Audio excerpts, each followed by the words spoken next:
Welcome, everyone, to Leadership in Quarters podcast, the interview series where leaders come to share their perspectives on different leadership topics. I'm Josh Seldin, and today's guest is Savio P. Clemente. Savio P. Clemente is a keynote and TEDx speaker, journalist, board-certified wellness coach, NBC, HWC, ACC, best-selling author, and healthcare leadership strategist. He works with leadership teams after disruption, when the crisis is over, but performance is not fully recovered. Because performance doesn't usually fail first, clarity does. After 2,000 plus interviews with global leaders and his own experience rebuilding after surviving cancer twice, Savio developed the Adaptive Resilience Leadership Framework. His work helps leaders cut through cognitive overload, make clearer decisions, and avoid the quiet performance drop that often follows high pressure moments. He focuses on the intersection of healthcare, leadership, and human performance, helping organizations operate with clarity and consistency when it matters most. So welcome, Savio. Thank you so much, Josh. I can't believe I did all that in my life. Thank you so much for the intro. I'm excited to see what we could unpack with your audience today. Me too. And as everybody can see, there's a lot of capability behind what you're bringing today. So I'm excited for the topic that we have, and to remind everybody of the topic, it's navigating high pressure decision making while staying grounded. So I'm excited for us to jump in. I think it's very applicable to today's world. Absolutely. We live in a disruptive world, socially, politically, and now technologically with AI. I think what the world or God or the universe, whatever you like to call it, is telling us to do is to really regain that clarity. And that's really my central premise. And I'll echo it again, which is performance doesn't fail first, clarity does. And usually it's clarity with ourselves, not really clarity with the situation. I think that's a great lead in for this because there's a lot of pressure all over the place, like you said, politically, socially, outside of work, inside of work, and it's very difficult to keep everything separate. So knowing that this is weighing on everybody, there's chaos everywhere, and then we get into work and all of a sudden something happens. We're under all this extreme pressure on top of all this other pressure we're feeling. I feel like the natural reaction of everybody is to just go into your shell, get tunnel vision, and focus on exactly what's happening. But from the thought process of human performance, when that happens, what actually happens to our decision-making ability when the stakes and pressure suddenly spike? First thing that I think usually happens is, like you said, we like to contract and we actually like to then fall back on our roles, wear masks, and then allow ourselves to be dictated by circumstance rather than situation. And oftentimes, decision quality lessens so deeply and degrades so much that there is no more a semblance of the person's actually functioning. So you hear that sentence all the time. This corporate job is soul sucking. And I tell people all the time, why can't it be soul searching? Why can't you look for pockets of things that light you up? And the way to do that is really to first be really authentically true to your motives, your intentions. How do you want to navigate? Because the tricky thing, we often think that leadership is in some corporate huge setting, and it doesn't really mean that. Leadership is any idea that someone sees you as someone to follow, someone to mirror, or someone that they feel that they could actually have something relational with. And so when it comes to decision quality and degrading, my bread and butter is dealing with healthcare leaders. And you can imagine that's pretty high stakes for themselves, for their team, for the organization, and for another human being. So it's really about allowing yourself some grace and actually figuring out, in this chaotic, disruptive world, how can I get some level of noise reduction internally and externally? And what I feel like I'm hearing also with this, and I think you mentioned the word, but I really want to reinforce with everybody, is authenticity. So often, I think people try to make themselves, at least in the workplace, what they feel like other people want them to be or what they feel like the job's requiring them to be instead of being who they are. And then that allows you to build the relationships and have these bonds that you mentioned. And there are times where people view authenticity as a weakness because now I'm being me instead of the me that I think you need me to be. But this also enables us to then stop and make authentic decisions, like you said, instead of backing off and losing all sense of ourselves and making really poor decisions. Then add another layer to it. What do Yeah. doctors really do? I deal with healthcare leaders. They have to have the answers. And I know AI is challenging people having answers, but at the end of the day, it's something that I actually like to say often now is we don't have a content problem anymore. We have a connection problem. And the connection problem is with ourselves first, because if you cannot get that kind of right or fixed or looked at or to some degree rummage through it, you're never going to be able to grow teams or allow teams to trust you because what is psychological safety? The two elements are trust and vulnerability. If you can't fashion that or you can't increase that, especially in a team setting, then no one's going to be able to really understand fully where you're going with this. And a large portion, I don't know if you mentioned at the top of the hour, but I'm a two-time cancer survivor, and that shocks a lot of people. And it was only through my lived experience that I realized my professional leanings really gave me an inside look and an inside view. Yes, I studied this, but now I have this experience that Mhm. can't be bought, can't be Right. taught. It's only something that only can be lived. Yeah, and all of that builds into your authentic self. And it reminds me, as you spoke of the phrase, at least in the relationship realm, of you can't love somebody if you don't love yourself first. And I feel like it's the same thing as you said in any kind of relationship that you're building, whether it's teams, whatever.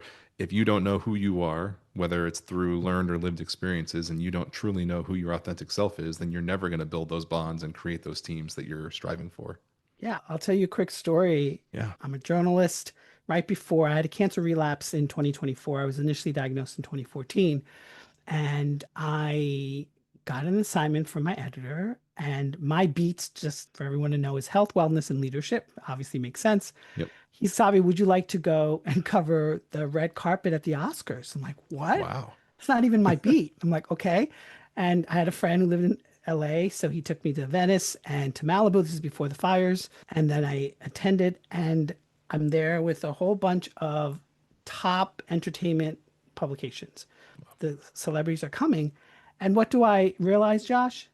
They're acting still. They're acting for me. They're acting for the manager, their handlers, the photographers. They're Wow. pretending.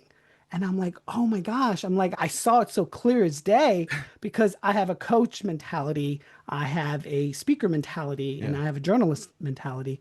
And so I think it behooves us, especially when AI can replicate voices, video, Hmm. text, person literally can do that. I think it behooves us to try to be as completely transparent. I like to use that word over authenticity because it's overused as possible. Now, I understand we have to have reins, we have to have boundaries. We can't just be completely coming in sweats to the office. Now, I'm not Exactly. saying that, but I'm saying in terms of what you say, what you mean, how you see others, how you see the team flourishing. Those things I'm talking about in terms of transparency. It's amazing to hear that it sounds like they're always on all the time instead of really having that transparency. That's a really cool story because it's something I feel like you don't think about as you're watching it from the outside. And yeah. Yeah, it was really fascinating for me. I'm like, she's playing a character. I was like, oh my God, I couldn't believe it. I was just like, I don't know. It was just interesting because I'm not from that entertainment world. Even though I'm a journalist, I'm more like hard-hitting questions, health and wellness, high stakes. This is, yeah, I did this funny thing and it got 10 million views or it's okay. That's awesome. If we can jump in a little bit too, I believe that I mentioned it in your intro, but you have the Aloha Reboot Framework. And I'd love to hear one, what that is in your own words, and then how you implement that kind of in the moment when this high stakes, high pressure situation comes up and we're left to deal with this on our own and react. Yeah. So, based upon my lived experience, professional leanings, and everything else, I created something called the Adaptive Resilience Leadership Framework. And it really posits that there's patterns and signals that are constantly being sent to us. We just try Mhm. to ignore them or pacify them and not actually realize. And then what ends up happening, which I coined the post decision drift, is the fact that it gets shifted, drifts, and then it creates this huge chasm Hmm. that's really hard to reconcile or come back from. Right. And the Aloha Reboot was something that I actually spoke on. I did a TEDx talk about a year and a half before my relapse. By the way, everything's before my relapse because I went through a stem cell transplant, and most people don't know, but when you get a stem cell transplant, they count the days after the stem cell transplant. They actually say Wow. you have a second birth date. I thought they were like giving me some woo woo. I'm like, are you telling me this because I'm a tiny bit woo woo? And they're like, no, sir, this is a real thing. It's a medical rebirth. Oh And my so, gosh. yeah. And so, because once your bone marrow is completely depleted, physically, you're a new person. And so, with that said, everything takes about a year or two to reconstitute. And they give you a second birth date or they count the days after. And to a large degree as well, which I didn't know, but I need to get revaccinated as a child. Like all my vaccinations as a child completely disappeared. Oh my It's like gosh. total reset. And so I had to get 5 different batches. One of the batches was like 8 vaccinations. In any event, I digress. But I spoke about this, the Aloha Reboot, on a TEDx that I did in Raleigh, North Carolina. And the title of the talk was called 7 Minutes to Wellness, How to Love Your Inner Stranger. And most people are like, what are you talking about, inner stranger? And I'm like, well, she's so what's your inner stranger? And I'm like, it's that young person that never really felt completely grounded or rooted. I was friends with a lot of people. No one bullied me, thankfully. I wasn't an outcast. I just never felt completely connected. And she's, oh, it clicked for her. She's, for me, my inner stranger is that idealized professional executive that I want to be that I can't, or that great mother or the great sibling that I want to be. And so basically, it's a question I ask right at the top of the hour for the TEDx talk, which is if you saw yourself in the mirror, would you recognize that person? And to a large degree, it stunned the audience. Might not have been the best thing to do, but I did it. And so the Aloha Reboot really was coined through my experiences of seeing and my professional leanings. And so it's an acronym. And so A stands for acknowledge. So acknowledge where you are. In my situation with my cancer relapse, I spent 29 days in the hospital. I Wow. was tied to machines, a quarantine room. And for me, I just had to face and acknowledge what's happening. 13, 14 dogs are doing the rounds. Nurses are coming every 4 hours. I don't feel great. I have diarrhea issues, all that stuff. Just acknowledge what's happening to you. And I can be really understanding that for most people, saying that you're a 2 time cancer survivor is triggering. And I can also say as well that my story is very dramatic, but you can apply this to anything in your life: a job loss, a business collapse, a divorce, someone cheating on you, whatever the challenge or the pain Mhm. is. And so A is acknowledge. L is for listening. So listen to your inner self. In Hawaiian, as we all know, aloha means hello. So it's a Right. hello to your inner self. In Hawaiian, the kahunas, the kings of Hawaii, actually believe it's called huna healing, believe that you can actually talk to the body. The Hmm. body not only gives us sensations, but it has language, has consciousness. Now, this is a little bit woo woo, but they believe you can actually talk to the body and you can actually have a conversation. It's trying to get you to understand something. And Hmm. so the only way to do that, I would say, is the privacy of your own home. Don't do it with other people. It's a little weird. O stands for opening. So open yourself up to this. You're only exploring self. So no matter what your belief system is, just open yourself up to this. H stands for harnessing. So harness this information, make the connection, see what works, what doesn't work, because not everything's going to work. And A stands for acting, but there's a caveat. And it's basically having the courage to act. A lot of the data that supports this idea of why people don't change is actually really incorrect. It's not that people don't want to change, they just don't know how to change. They don't know if they're thinking about changing, pre contemplation in change, in action of change, wanting to relapse from change. And so you have to have the courage in order for this to work. And someone once said to me, they're like, I don't have 7 minutes to do this a day. I'm like, okay. I'm like, so just take one of the acronyms, practice it 1 minute a day for 5 days, and then you'll have it down pat. So it's called the Aloha Reboot. Wow. That's really great. And I'm curious on how you coach people to do that kind of in the moment. I feel like a lot of times you've got the people who have either thought through everything and maybe, like you said, with courage, it's the fear that's holding them back from actually having that action, or they think they're busier than they are in the sense that, like you said, I don't have the 7 minutes today. I'm sure you're wasting those 7 minutes in other blocks of your day, worrying or not acting or whatever. When somebody's in the moment and the pressure is rising right now, how do they trigger on the Aloha framework to use all of that to then move forward? We all, and I'm a victim of it too, get caught up in cognitive overload. We get caught up in analysis paralysis. We also get caught up in decision drift as well. And Mhm. so I think the key first is to always think of yourself as not the only person with the problem. I think oftentimes we get so subjective rather than objective. And so I often tell people, take a psychological distance from the problem, create a little buffer. Like, for example, for me in the hospital, 29 days, I created a little buffer. I acknowledged what was happening, but I was like, wait, I need to create a little space so I can give myself some breathing room from that. Mhm. Second thing is really this idea of creating an adaptive resilience mindset. So instead of thinking that I got to bounce back from this problem, from this pressure, think of yourself, what is this situation trying to teach me? What can I make in terms of a strategy? And then beautiful is this last part, especially with coaching, is when this problem is happening right now, obviously it's new to you, you haven't encountered it. But I often tell people, what in your past is that same feeling? And how did you come through it? Or maybe you didn't come through it, but what was that similar feeling for you? Because that can actually allow the person to elicit what they call change talk rather than sustain talk, than being caught up in the problem itself. I love that because, at least in the professional world, there's that sense of that where we always say there's no new problems.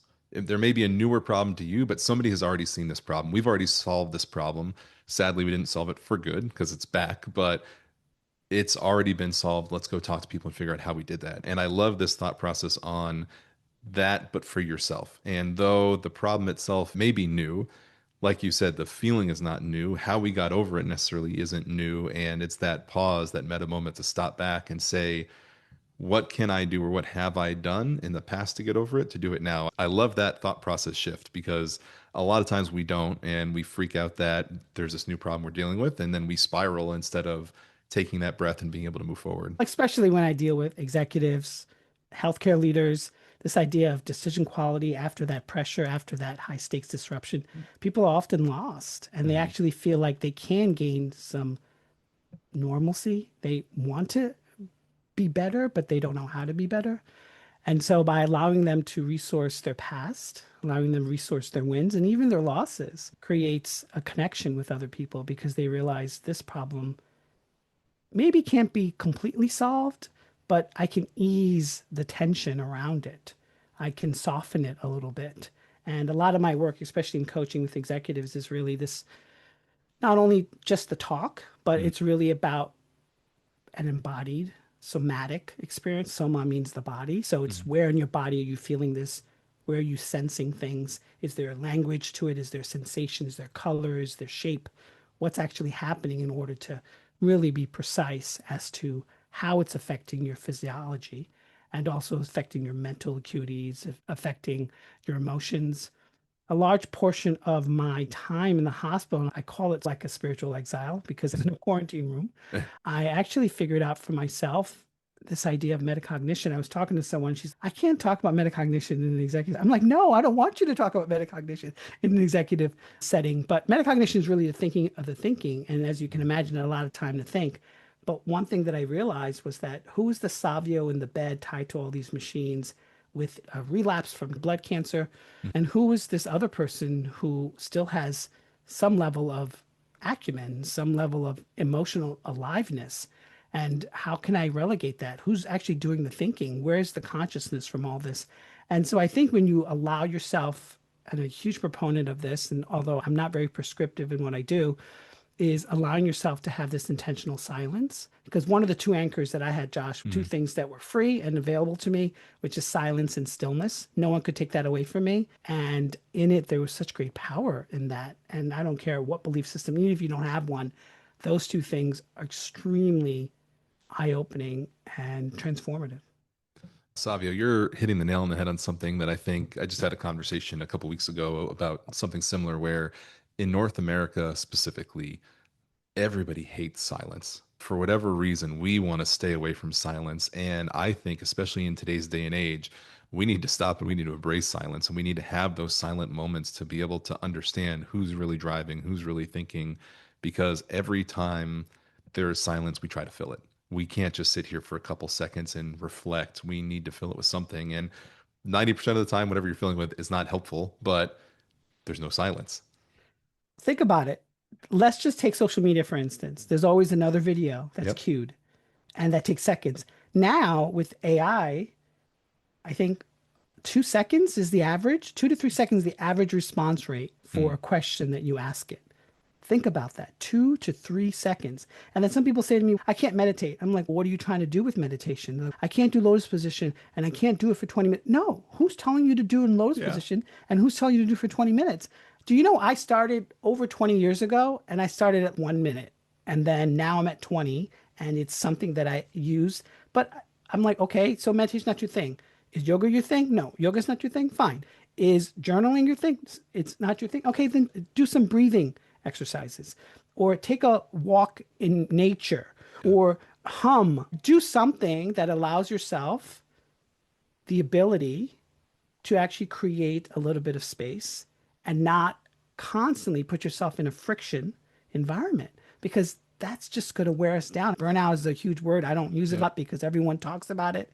But at the end of the day, burnout is really an extension of the fact that you actually did not give yourself that silence and stillness. You did not give yourself that lessening of what it is that you think you should be doing, your role, your gender, the place you're in, the country you live in, all the expectations that we put on ourselves. And it's the simple things I think people can use to enable the silence. Like you said, a lot of times they think there's this specific situation where I need to do it, whether it's in yoga or specific meditation. I like to have silence, but I cannot bend. I'm not a big yoga fan. But I started doing this where I would go on runs or walks and I'd always have music playing because I hated running and I needed something to distract myself. And I had read something somewhere and it finally was like, turn the music off, go for a walk, clear your head, and allow yourself to have that silence to reconnect and reflect on everything going on. And everybody loves to exercise these days. Those are things where people can go do that. They don't need some official process like yoga or meditation to be able to clear their head and have that silence. And what does silence provide? It always provides some level of understanding, some level of clarity. It might not solve your problem, but it gives you some level of clarity. And it also allows you, and this gets a little touchy-feely, allows you to sense something greater than yourself. Mhm. Something is there. We can't name it. No one knows really for sure. It hasn't been completely validated, but it allows you some level of understanding that I am not the only one running this ship. Like I would wake up and they would take vitals on me and Josh, can I control my red blood cells, white blood cells, my neutrophil count? I can't No. control any of it. I could only self-regulate what I can, Yeah. which is how do I feel? How do I show up when they do rounds? How do I converse with them because they're healing me and I'm healing myself? How do I reframe this experience? Yes, chemo is going in my body, Mhm. but does it have to be poisonous? No.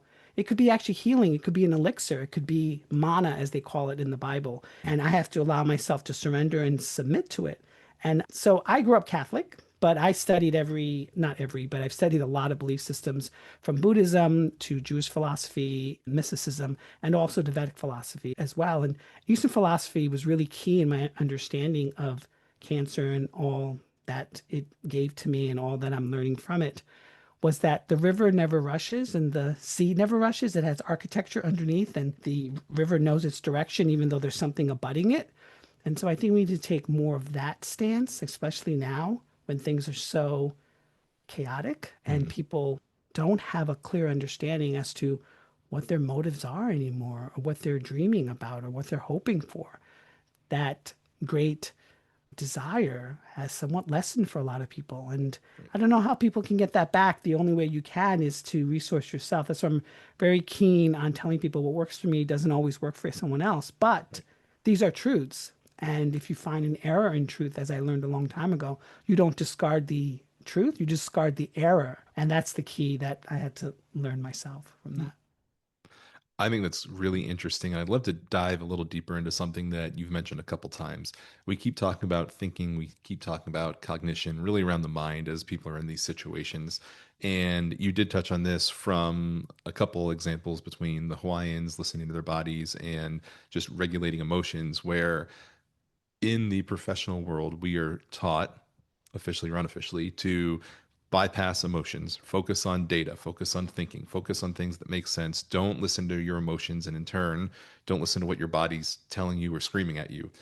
How does one overcome their mind, overcome that cognition that's screaming at you, and put that on pause so they can then think about and listen to their emotions, their bodies, which may be telling them something else that their mind's trying to offset and make up for? I think this is a key difference to a lot of people. A lot of people will tell you that's what you need to be doing. I actually take the other route and I Hmm. say it's not about saying you shouldn't be doing something, it's about adding to something. So, in other words, if you have a pot of water and you fill it completely, can new fresh waters be poured in, Josh? No, I have to actually pour it out. So I believe that we're in a catch and release type of situation. So what I would tell someone in that Mhm. situation is honor that part of you that kept you safe. There's safety in that. Honor that part of you that allowed you to grow and prosper and do all those things. That was definitely effective in that sense. But allow yourself the ability to release some of the things that you're holding on to that may not work in this situation, in this time frame, in this environment. And so it's the word that a lot of people like to purport, especially in Eastern philosophy, which is balance, but it goes, I think, beyond balance. It's about holding the contradiction. I think we have to be okay with holding some level of understanding and non-understanding, this duality. I think it's also important for us to actually acknowledge that sometimes we won't get it right. It's not about true Right. balance. It's not about perfection. It's just about doing the best you can to allow things in rather than actually say, I can't be doing that or I shouldn't be doing that or it's not how it's done. Maybe it can be done if you allow for it to be done. So it's a civil paradigm shift in the sense of actually figuring out for yourself in this situation, what are the few things that I can let go of and a few things I can add from what we're discussing today. It's an interesting thought process because a lot of times people just keep adding and adding. And I love your thought process around the water because a lot of times what people don't realize is you do need to figure out how to let go before you can add more in. And it's just think of any different kind of metaphor you want. If I've got a full cup and I'm trying to add more to the full cup, at some point it's going to overflow. And so we have to pour some of ourselves out to really allow new things back in. And that is, I think, a place where a lot of people do misstep because that's what leads to burnout and that's what leads to being over capacity and overworked and either from the professional side or your personal life. So it is an interesting different thought process that a lot of people can take away from this and maybe think differently about the situations they're in.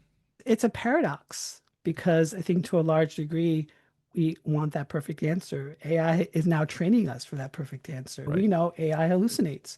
We also know that people make mistakes. So we just have to have some grace, be devoted to what we want to accomplish, find joy in it. The organizer, Maria Kondo, I don't know if you know her Yeah. work, but she looks at clothes and she said, what sparks joy and what doesn't spark joy, she either donates or throws it away. And so, of course, you can't do that in a leadership setting all the time, but it does help clarify things because you then not only do you identify or label with that situation, I'm huge with this idea of naming things. I think it's Mhm. important to name things so that you can not only categorize it, but you can actually have a little bit of understanding for what it is. I don't want you to completely self-identify with it because that then Right. holds us and it starts becoming a chain and it's just not positive. But naming it does give you this ability to have a little bit of reprieve from that problem. Yeah, naming it makes it real and puts it on the table for you to be able to deal with it. A lot of times we err away from whatever's happening because it's one of those things where it's like, if I don't see it, it's not real. And at least naming it puts it in front of us. To your point, you don't want to put it in front of us so much that it overwhelms and overtakes us. But it is something that I think a lot of people would have a lot less stress in their life and be able to move forward a lot faster if they just came to reality with whatever that was that they're refusing to name. And also naming also helps create community. I think that's something that is our shared power with one another is this idea of community. I always often jokingly used to say that I'm an introvert, but I'm an extrovert for money. Cue Tina Turner, dancer for money. I'm dating myself here, Josh. And now there's something called outrovert, which is a combination of extrovert and introvert. But I think it's good to name things so that you can actually create shared values, shared community with one another. Just be careful that it doesn't become something that doesn't allow you to grow because then you think of yourself as just that one identity, but you're a Right. multitude of different things and different experiences. You're exactly right. And I have loved everything we've talked about so far. Savio, before we wrap up, is there anything else that you want to share with everybody? It goes back to my central thesis. Performance doesn't fail first, clarity does. And I say this because I chose those words intentionally because I think all of us want to optimize and perform and create and do. And then we live in this world where it's giving us so much friction and problems and chaos and destruction. But once you actually find out for yourself what is the motivating drives, what are the triggers, how do I actually see a big vision? In coaching, we talk about vision because vision is not goals. Right. It's not goal setting. Vision is how you want to feel, how you want to be, how do you actually want to reclaim what was lost or what was taken away from you. And so if you gain that clarity with yourself by doing these things we discussed today, I think you're in a better shape than most of society. I love that. And really, if you really listen to everything that we've talked about so far and everything that you've mentioned, it all comes back to clarity. Whether you use the word or not, everything comes back to that clarity that you're discussing. So definitely spot on there. Absolutely. And if everyone wants to find out where I'm at saviopclemente.com, SAVIOPCLEMENTE.com. They can find my keynote work. I have a couple more spots left for 2026. I have my coaching information, my books in there. Also, every Wednesday, I have a Substack newsletter where I talk about head, heart, and gut intelligence. And currently, I just wrapped up an interview series with CEOs and CMOs on the healthcare leadership operating system. And if people want to find me on social media, I'm at every single platform at the Human Resolve. Because, Josh, we only have two things, my friend. We only have resolution and resolve in our Yeah, lives. And that no one can take away from us because hope always is possible. that's right. Hope always wins out. Just as a reminder, this is Savio P. Clemente. If you didn't just hear everything that he just mentioned where he's reachable at, I'll make sure we have some links so you can get a hold of him. I think based on how this conversation has gone, I'm sure you'll want to go do that and reach out to learn more about really everything that he's talked about and how to get that clarity that we're looking for. I'll have all of his information in the description of the podcast so you can get there, both on the YouTube page and the audio platforms. Speaking of that, you can like, follow, and subscribe to the podcast on all of the podcast platforms that we have. To my Instagram, YouTube, and TikTok at Leading Quarters. And you can email me with any questions that you have for me, or in the off chance you can't get a hold of Savio, with all those different ways that we heard you can get a hold of him, you can get a hold of me and I'll get you both together. You can also talk to me about any ideas you have for future episodes, or if you're interested in being on a future episode, at leadingquarters@gmail.com.